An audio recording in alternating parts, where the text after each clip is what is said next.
It was the second day before Captain Corvin Vane was to hang. Adrian learned that through a door. He sat on the narrow cot in the small holding room Vale had used for him since the court and listened to boots outside, to iron striking stone, to clipped breathing of a public building awaking into purpose. This was no common jail. Men carried paper here with more reverence than bread. Orders moved quicker than pity. 2 guards stood beyond his door that morning. He knew 2 of them by step and the familiar voices. "Did you hear?" one of the guards said. "Black gull's the sport again tonight." The other gave a low laugh. "Everyone heard. Last night near turned the yard inside out. They've rigged the old drill court proper for it. Lanterns, rope, betting table. He took 5 men before they could make him drop. Odds climbed after that. Captain's worth good silver now. Tonight's the last of it. Crown wants him breathing till the proper morning, 9 of the clock, rope in public, nice and lawful." The second guard chuckled. "Till then they mean to enjoy him." Adrian did not move. The guards went on, careless now.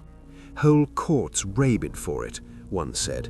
"Same men who'd cross the street if they heard Black Gull had anchored nearby."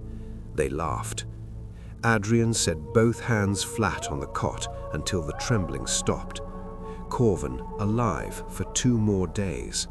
Corvin thrown to them last night and to be thrown to them again tonight. Corvin meant for the rope at 9 of the clock when the appointed morning came. A key turned. The door opened. Vale entered first. She wore black again, severe and expensive, the kind of black that made other colors seem vulgar for trying. Behind her came her bodyguard and a clerk with a packet of papers tied in red tape. "This room has done all the work it can do. Come." Adrian rose. "You've grown generous," he said. "No, only practical. My scholars are assembled. You will not solve a maritime instrument in a box meant for drunks and thieves." She let the insult to him and the usefulness of him stand in the same breath. They took him along a colder corridor, up one stair, then another, into the library wing of the court. The room Vale had chosen was not grand, but it had authority in it. Tall presses of law books and seized pilot books lined the walls. A long table stood beneath high windows. At one end lay Admiralty charts, old tide registers, a brass dividers case, and 2 glass sand timers. At the other lay the Harrow book, the copied stanza, and the original cipher under a weight of polished stone. 3 men waited there. An Oxford antiquary, all dry hands and careful eyes.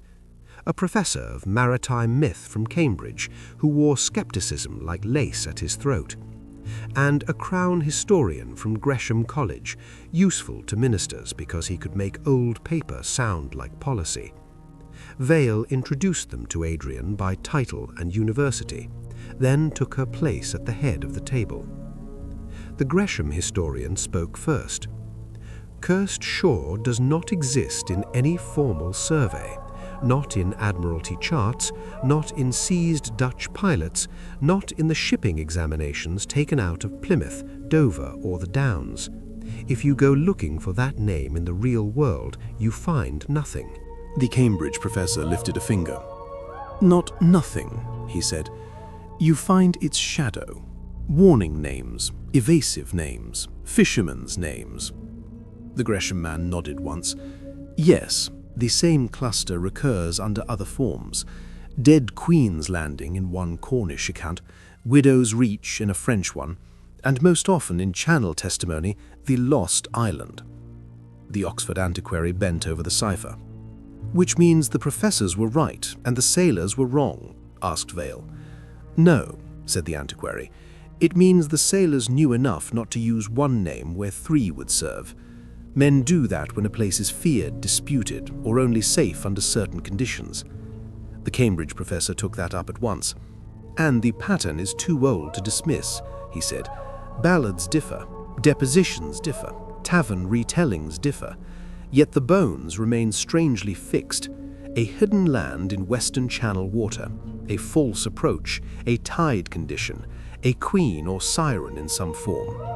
That does not prove the island exists. It does prove the story is disciplined." Vale looked at Adrian.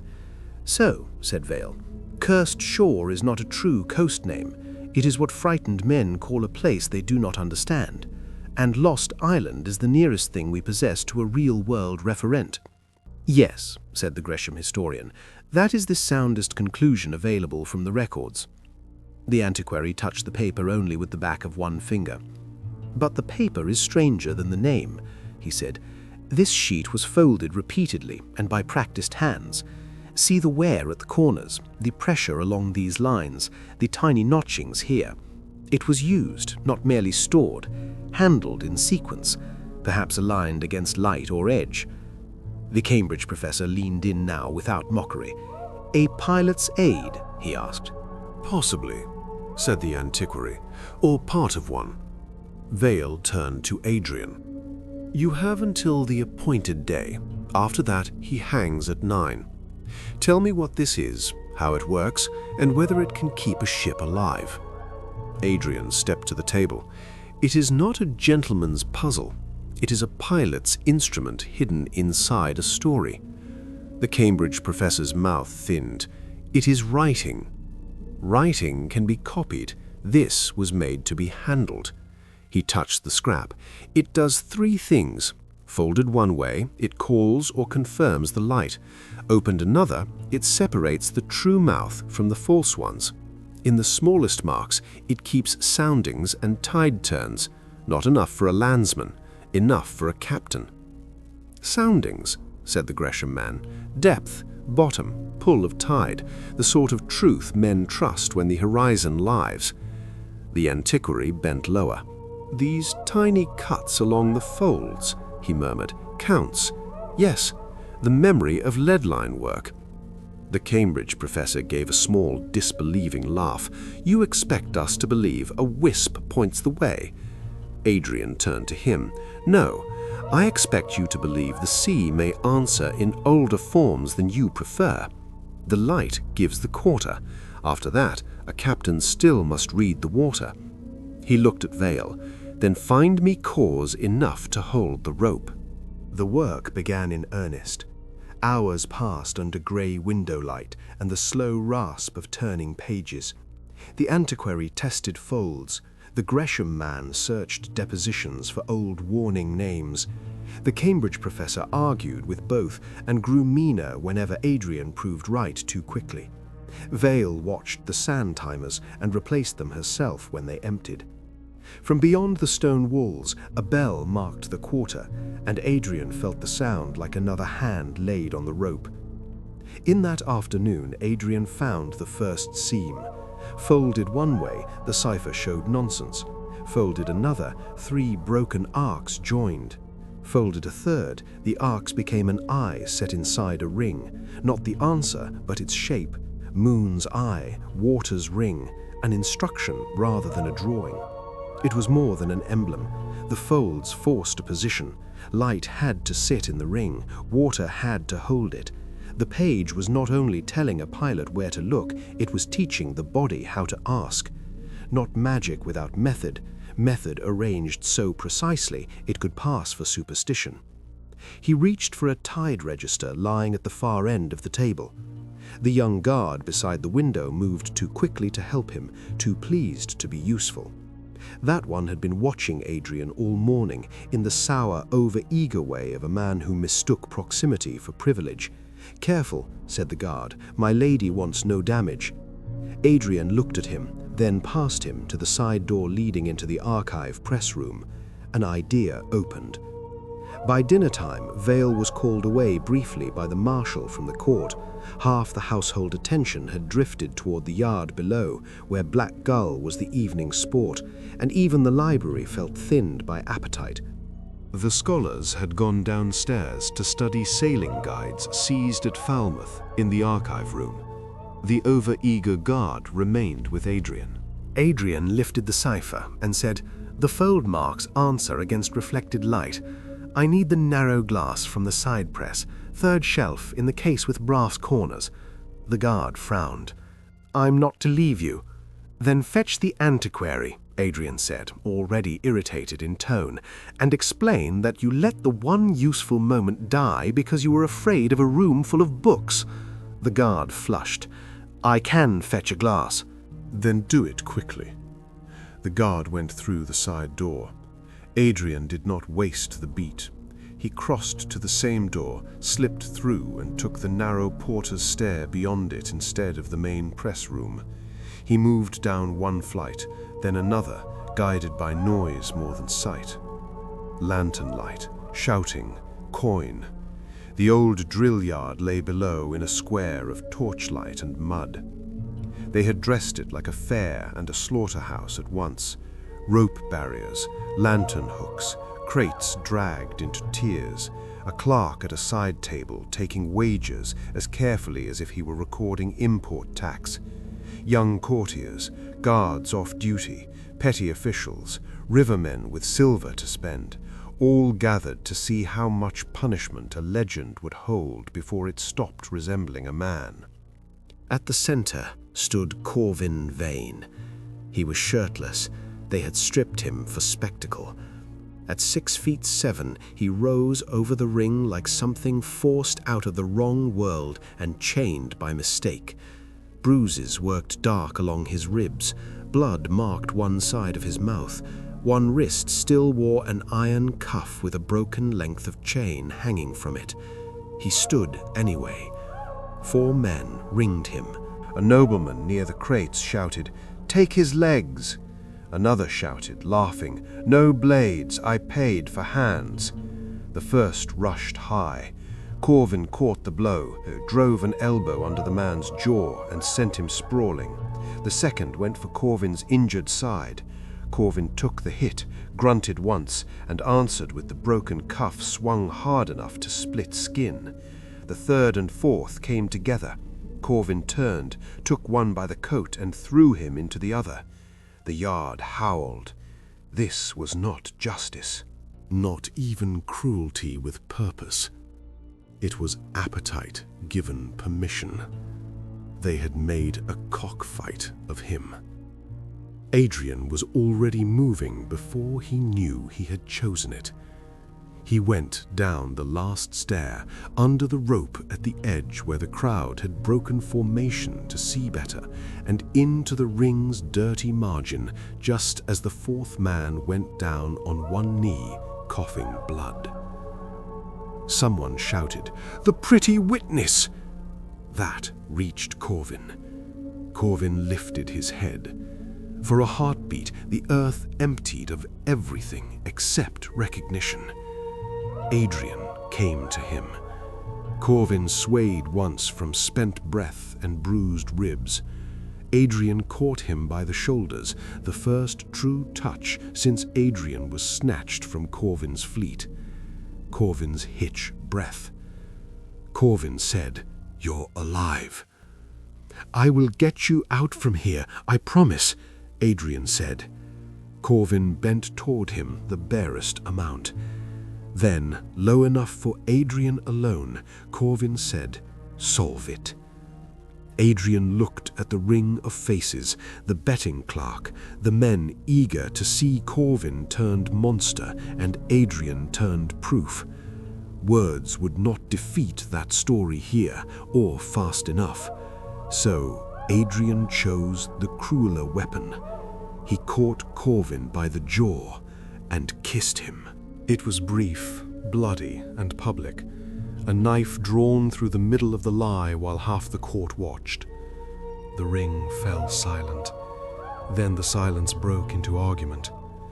"The court lied. I thought he was forced." "Forced by who then? The king's own dogs? Or the pirate had him once and now the boy wants more?" Laughter broke around the ring. "Better black gull than the king's butchers." "Shut your filthy mouth." Corvin had gone still, not in recoil, but in shock. He looked at Adrian as if Adrian had stepped barefoot into fire and called it a choice.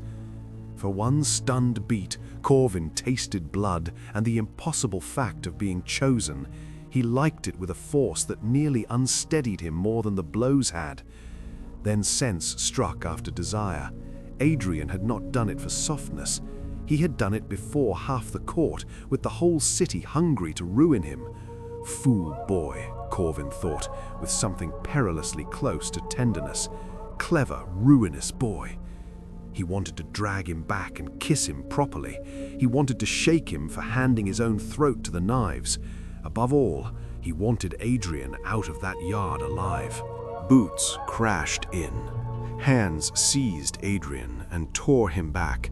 More hands closed on Corvin, because suddenly the crowd did not know whether it was looking at vice, fraud, witchery, or all three together.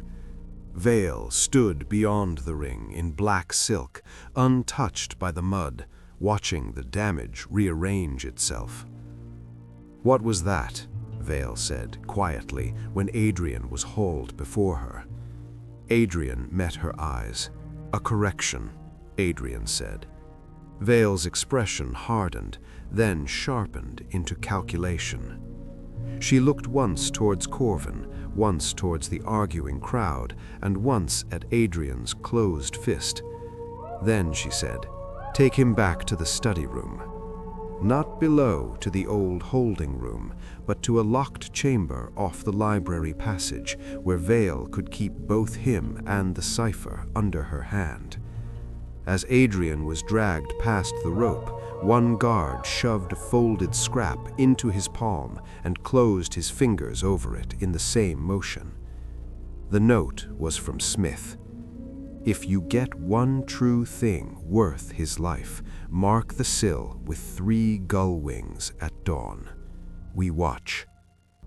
Adrian burned Smith's note to ash and pressed the black into the mortar seam. He did not sleep that night. London hardly did either. The kiss ran through the building first, then into the streets, then into every mouth that wanted a better story than the court had offered. By noon, the printed version was already losing shape. Vale tightened the watch. Adrian worked. By the second day, the cipher had yielded enough to frighten him. Folded to the eye and ring, it called or confirmed the Wisp. Opened against chart and sea, it distinguished the true mouth from the false ones. In the smallest cuts along the folds, it kept soundings, tide counts, and bottom signs, the sort of memory a captain could read at a glance and a scholar could mistake for damage. A clerk might copy it, a scholar describe it, only a sailor could finish it. By the second night, Adrian knew the page was real, and Corvin had to live. The last morning came grey and wet. Below the library windows, London had already begun gathering for the hanging. Sellers with hot eels, boys with dirty jokes, men who liked legal death because it let them call appetite duty. Adrian stood at the window with the cipher in both hands and the Harrow book open beside it. The stanza no longer sounded like verse, it sounded like instruction. Seek not the shore by chart or star. When the tide holds its breath, the hidden opens. Watch the moon's eye, watch the waters ring. The feather burns where lost things are. Not treasure or greed, loss. He scratched 3 gull wings into the damp sill and waited. Waiting did nothing but sharpen the hour. He tried the cipher first with the water pitcher they had left him and the grey pane of light that reached the floor through the high-slit window. Folded to the eye and ring, held over water, turned toward the weak morning, it gave him shape and still no answer. He tried the old names under his breath: Siren Landing, Lost Island, Dead Queen's Landing. Nothing. He tried the stanza as his mother had sung it, then as he had corrected it as a boy. Still nothing.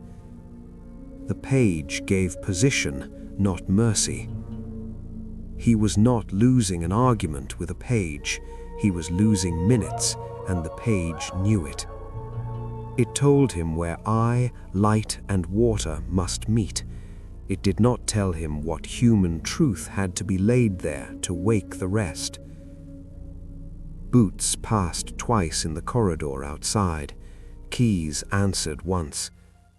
On the third round, the older guard slowed at Adrian's door, not enough to invite speech, only enough to prove he had seen the 3 gull wings marked in the damp mortar seam.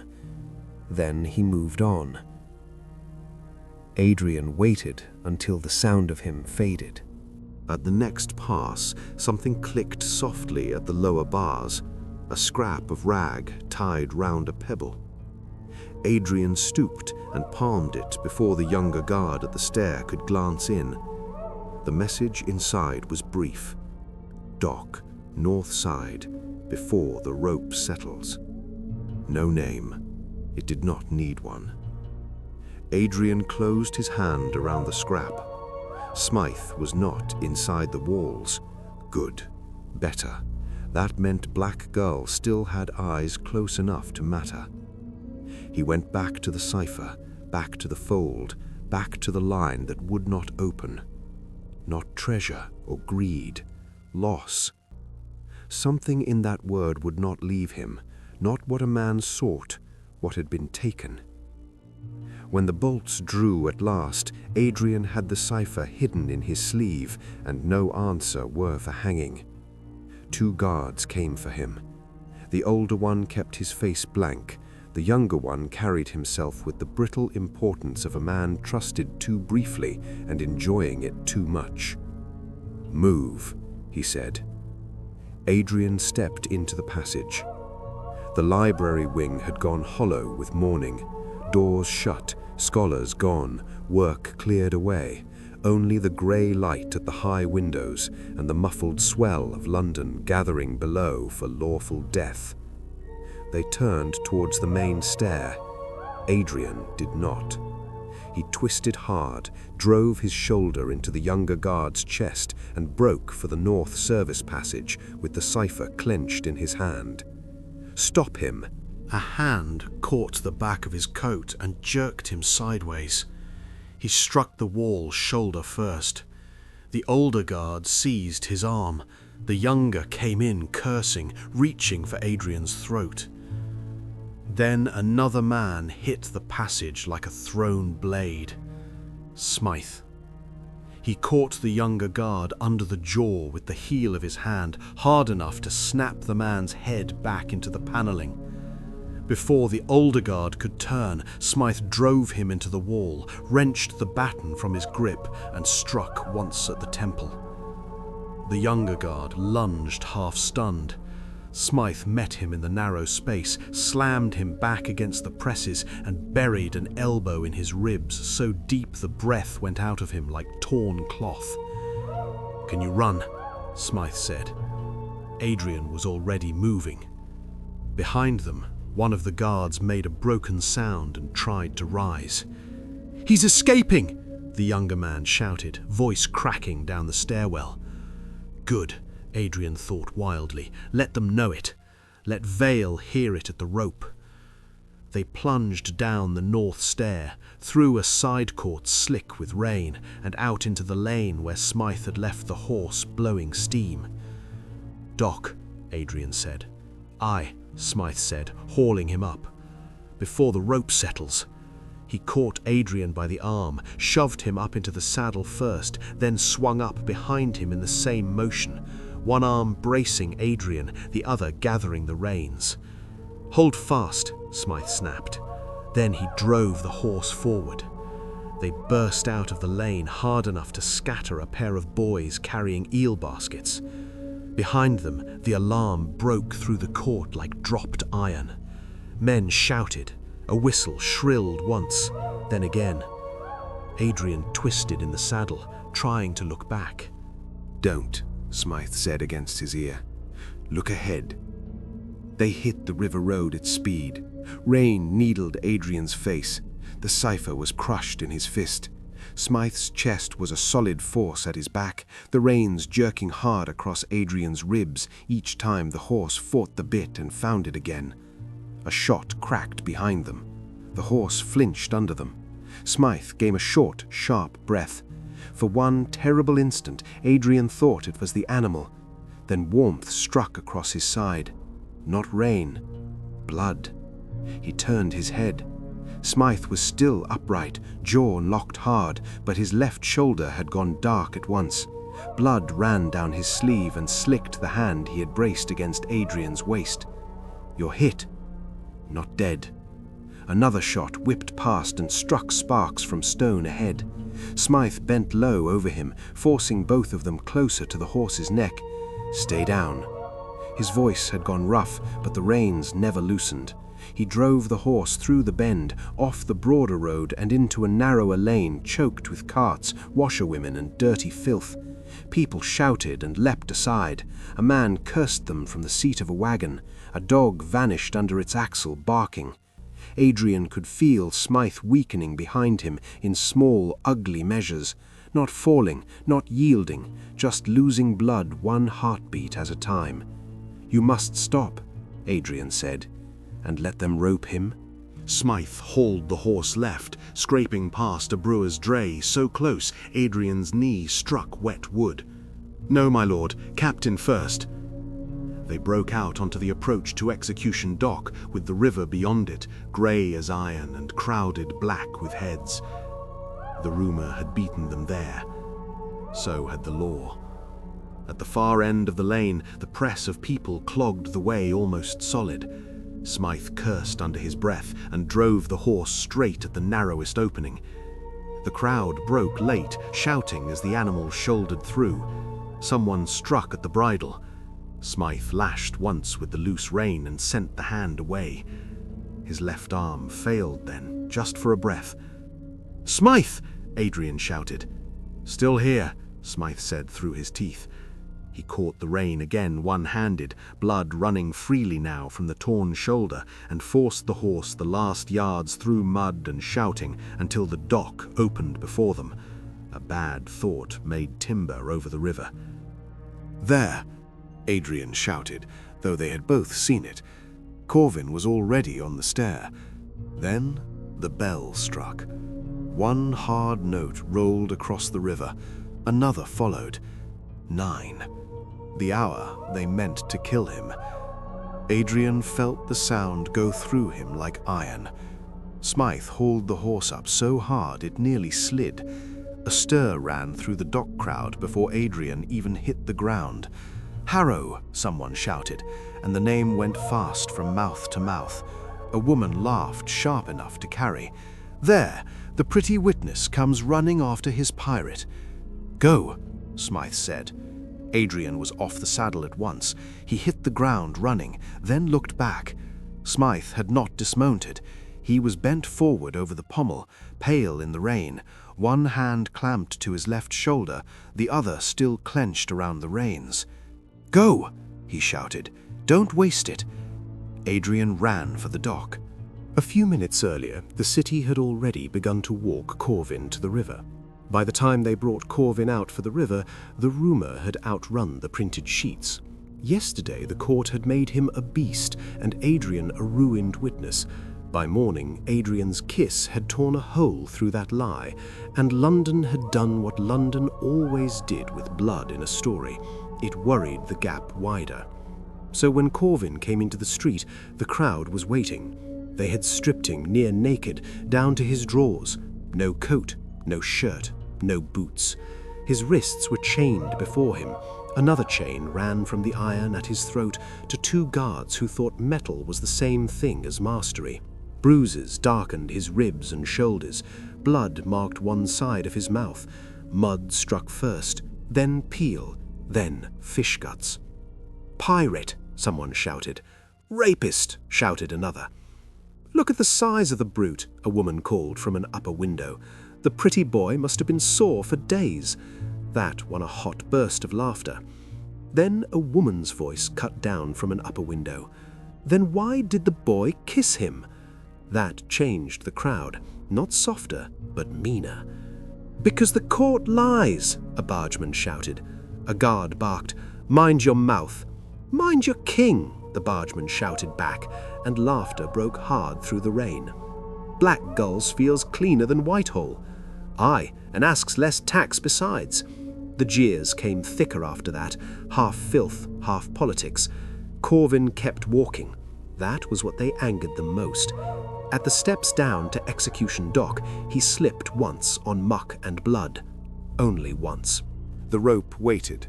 The marshal stood with the silver oar. Vale watched beneath a black umbrella, as if weather, law, and death were all forms of scheduling. "Hold the rope," he said. "I have enough." The marshal protested. Vale lifted one hand, and he stopped. Corvin had halted on the stair. The chain at his throat drew tight. He ignored it. Vale looked at Adrian without softness. "Then speak quickly." He held out his hand. "The cipher." She gave it to him. He unfolded it once, then looked back at her. "This page gives the first bearing. After that, the water must be read in the moment, and he is the only man here who can do it." Vale's gaze flicked once toward Corvin, then back. "And why should that spare him?" "Because the rest cannot be learned on paper. Kill him, and you do not punish a pirate, you kill your voyage." Vale turned to the marshal. "Suspend the hanging." Outrage moved through the dock like thrown gravel. "For how long?" the marshal demanded. Vale pointed to a low band of stone where the turning tide had left a ring of trapped water among the pilings. "For as long as it takes the river to tell me whether he is lying." Adrian went to the water on his knees. Rain stippled the river. The sky hung low and pale as old metal. He folded the cipher into the eye and ring shape and laid it beside the tidal pool, then bent until the grey of the morning sat inside the dark circle of water. Moon's eye, water's ring. He touched 2 fingers to the surface. The dock quieted. "I do not ask for treasure." Nothing. "I do not ask for favor." Still nothing. The marshal made a sound of disgust. Vale said, "Finish it." Then Adrian understood what had resisted him. He had been asking like a clever man when the sea wanted truth. He thought of his mother and the torn pages, of the lie forced into his own mouth, of Corvin in the ring, Corvin on the stair, Corvin being taken from the world under lawful rope while lesser men called it order. Adrian opened his eyes. "Show me what was stolen." The water trembled. A hush moved through the dock. "Show me the road stolen from the true by false mouths." A bright drop struck the folded cipher, not rain but something finer, and at once the trapped water gave a low humming note, so soft Adrian almost mistook it for the dock timber singing under strain. The sound deepened, pure and strange, like a wet finger drawn round the rim of glass, until the ring of water seemed to hold the note inside itself. Then a thread of pale fire lifted from the trembling dark and gathered above the cipher, white gold and living, no larger than a bird's heart, yet old enough to make the whole dock feel briefly foolish and late. It hovered there, humming still, turned once above the paper as if listening for some far-off answer, then leaned west and a little south toward the channel. The crowd went silent. The marshal crossed himself. One guard dropped to one knee without seeming to choose it.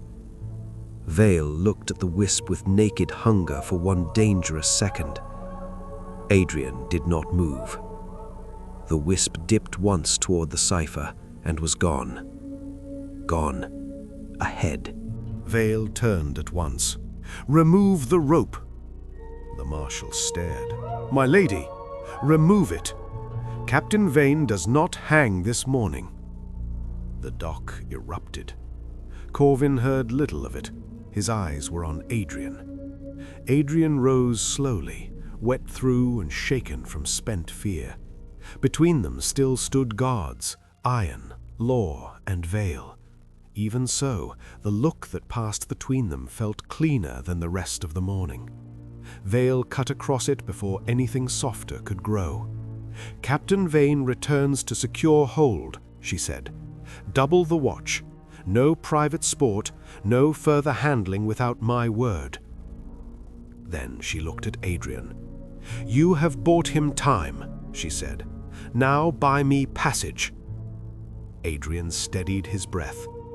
"The first bearing is yours. The rest belongs at sea." Vale's mouth barely moved. "And the captain?" Adrian looked past her to Corvin. "Keeps breathing." It was not victory, but the rope was off, and the hour had passed. From a high warehouse balcony above the dock road, Roderick Prince watched the river refuse the death prepared for it. Below, the rope waited. The crowd pressed black against the timber. Rain turned the Thames to iron. Then Adrian Harrow reached the dock, cipher in hand. Even at that distance, Prince knew the instant it worked.